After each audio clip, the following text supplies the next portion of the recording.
Son las 10:10 de la noche. Seguro que recuerdan el asesinato de la peregrina estadounidense de origen asiático mientras recorría el Camino de Santiago por la zona de Astorga en abril del año 2015.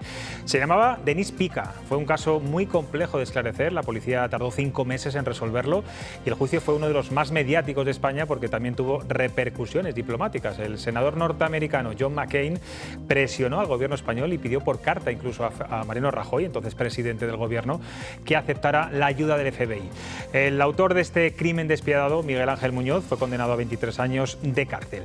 Pues todos los entresijos de esta investigación policial están recogidos en el libro El crimen de la peregrina, del periodista Pablo Muñoz, que desde hace muchos años está especializado en sucesos, crónica negra, crimen organizado y terrorismo en el diario ABC. Nos escucha desde nuestro plato en Madrid. ¿Qué tal? Buenas noches, compañero. ¿Qué tal, José Luis? Muy buenas noches. Bueno, este libro tiene también una implicación personal. Tú tienes familia en el Valle de la Ciana, en la provincia de León.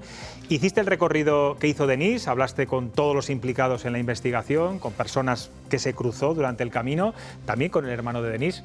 ¿Qué clase de persona es el autor de este crimen? Bueno, el autor de este crimen es una persona que, según lo describía en su propia familia, es una persona que tenía estallidos de violencia, llevaba muy mal que le llevasen la contraria. Él además había estado en algunos de los poblados de tipo anarquista, pero también tuvo que salir de allí porque tuvo problemas con varias personas. Y él, cuando llega allí a Castillo de los Polvazares, al lado de Astorga, él se instala allí y al principio pues tiene una buena relación con los vecinos. De hecho, los vecinos le van ayudando para la casa, para hacer, en fin, distintos trabajos que había que hacer en la finca, y en un momento determinado cambia completamente de actitud y empieza a haber pequeños robos, empieza a haber pequeñas rencillas, y a partir de ahí se rompe también la relación con los vecinos. ¿Y es tan inteligente como para que desaparecieran tantas pruebas? Bueno, él había inteligente, yo diría, de ver películas. Pues sabía esas 4 cosas que se ven en las películas o que se pueden ver en televisión, y es un poco aplica eso, ¿no? Por ejemplo, él se pone muy nervioso cuando ve volar un helicóptero por allí, por Astorga, por Castillo de los Polvazares, por la zona de Castillo de los Polvazares, porque piensa que le están vigilando. Y esa es y luego, por ejemplo, el primer enterramiento que hace de la peregrina es un enterramiento que está muy cerca de su casa, con lo cual tampoco es nada depurado y tampoco es que vaya a cavar un hoyo muy profundo para ocultar el cuerpo, no, es bastante rudimentario. Fue una investigación muy difícil, no había escena del crimen y eso, bueno, que el asesino le cortó las manos a la víctima, la desplazó su cuerpo.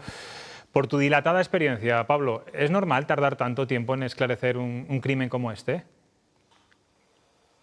Sí, es muy normal, porque es que no hay pruebas. Hay que tener en cuenta que cuando además llega la noticia de la desaparición, llega a España a través de una denuncia que presenta el hermano, pero la presenta el hermano, que viaja a España después de 15 días.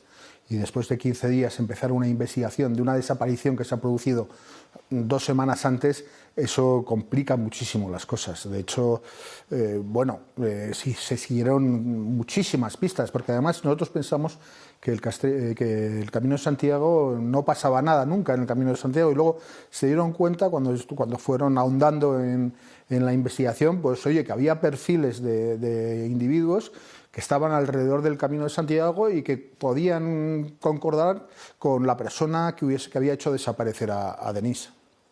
¿Sirvieron de algo las presiones de Estados Unidos a la hora de resolver este caso? ¿Y cuánto se inmiscuyó el senador McCain en este asunto? Bueno, servir no sirvieron para nada. Esa es la realidad. Es decir, el senador McCain está permanentemente empeñado en que entre a investigar el FBI.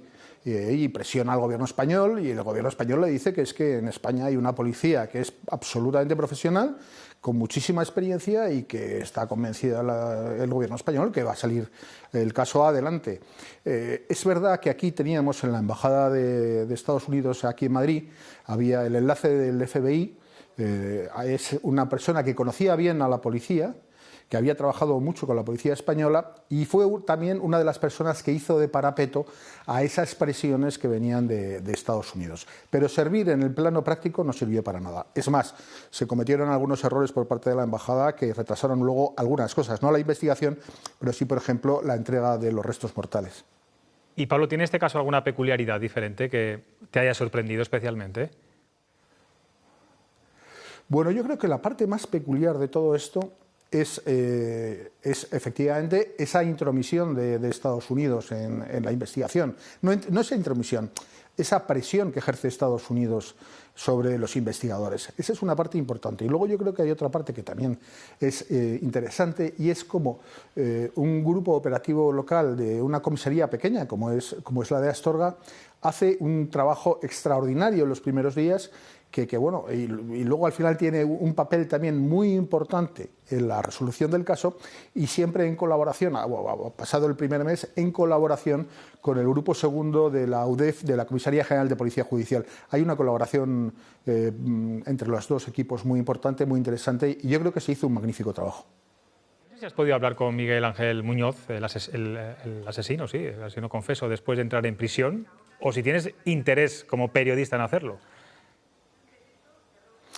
Yo, fíjate, las entrevistas, entrevistarme con un asesino o con un terrorista o con alguien de este perfil, solo lo hago si pienso que me puede aportar algún porqué.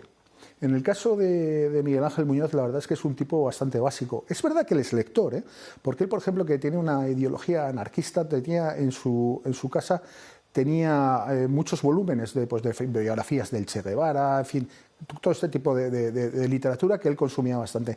Pero su perfil personal, su perfil humano, yo creo que tenía bastante poco que aportar. Y además había otra razón, y es que yo he tenido acceso a las declaraciones, las dos declaraciones que hizo ante el juez, nada más ser detenido, vamos al día, a las 24 horas de ser detenido, y también al vídeo de la reconstrucción del crimen que hizo al día siguiente.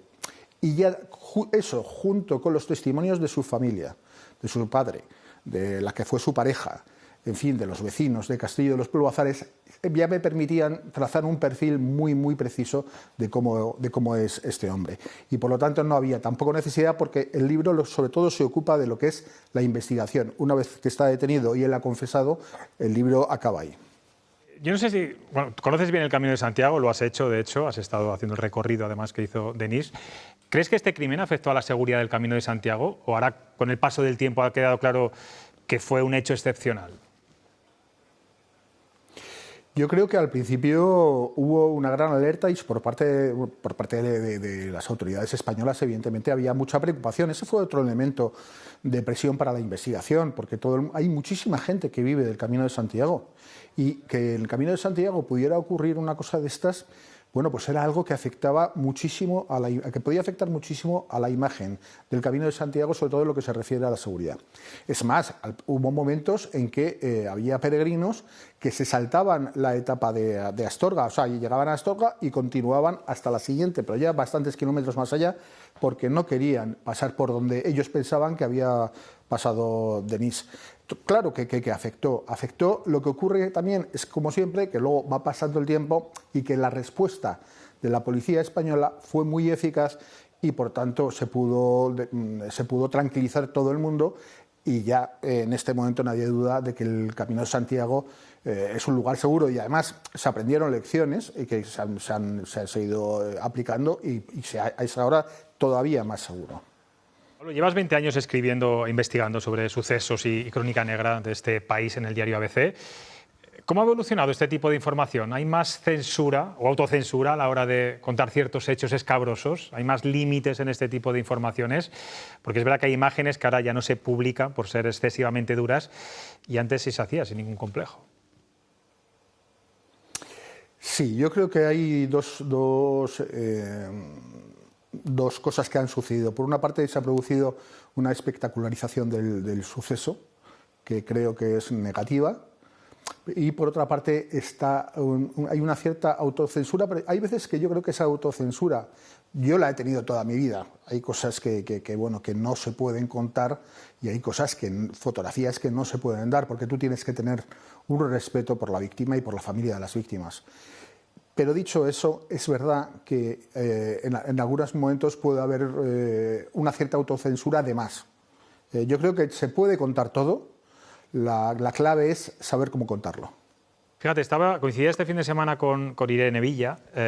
Ella da unas clases magistrales, una especie de sesión de coach para mucha gente, en congresos, también en colegios, y ella tiene un vídeo que le sirve de apoyo en esa charla que da, con imágenes, las imágenes más duras que todavía yo creo que tenemos en la memoria colectiva de este país, del atentado a ella y a su madre rota las piernas, sangrada, ella igual. Esas imágenes salieron publicadas en televisión, en todas partes, esas imágenes no se han vuelto a ver, pero ella las sigue contando, las sigue emitiendo, porque dice que no quiere que se edulcore la realidad. Desde luego que en los colegios no lo hace, pero el otro día en un salón lleno de 600 personas, la gente se tapaba las manos, se tapaba los ojos, no quería verlo. ¿Entiendes que podamos correr el riesgo, los medios de comunicación, precisamente de eso, de edulcorar y de no contar ciertas catástrofes, ciertas injusticias, por éticamente no hacer daño a la sensibilidad de las personas? Yo creo que ese es el equilibrio más difícil que tenemos en este momento, porque vivimos en este momento sobre todo en una cultura de la imagen. Entonces, el tratamiento de la imagen es absolutamente clave, porque yo creo que se pueden, insisto, yo creo que se puede dar muchísimas cosas sin necesidad de dar lo más crudo. Es decir, yo recuerdo, quizá tú dices esto de Irene Villa, yo también recuerdo, por ejemplo, una imagen terrible del concejal Manuel Zamarreño, el cadáver del concejal Manuel Zamarreño, tendido en el suelo, que a mí me pareció también durísimo.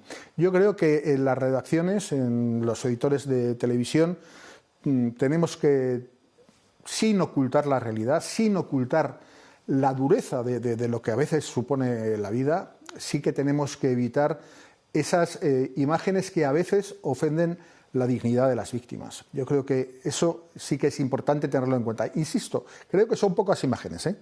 Tampoco conviene pasarnos aquí de finos y tal. Es porque la realidad es dura, es que es así. Y eso hay que mostrarlo. Pero dentro de eso sí que hay que tener cierto cuidado con determinadas imágenes muy, muy concretas. Hay que respetar, sobre todo lo que decías, la dignidad de la víctima. Pablo Muñoz, gracias por atender a Cuestión de Prioridades, a Casielo en Televisión. ¿Alguna crónica hemos hecho tú y yo juntos? Alguna, muy pocas, porque yo de sucesos no he escrito mucho, pero cuando estaba en el diario ABC hemos hablado muchas veces, ¿verdad?, sobre estos asuntos. Muchas gracias, de verdad, por atenderme. Claro que sí, claro que sí. Muchísimas gracias, José Luis. Gracias.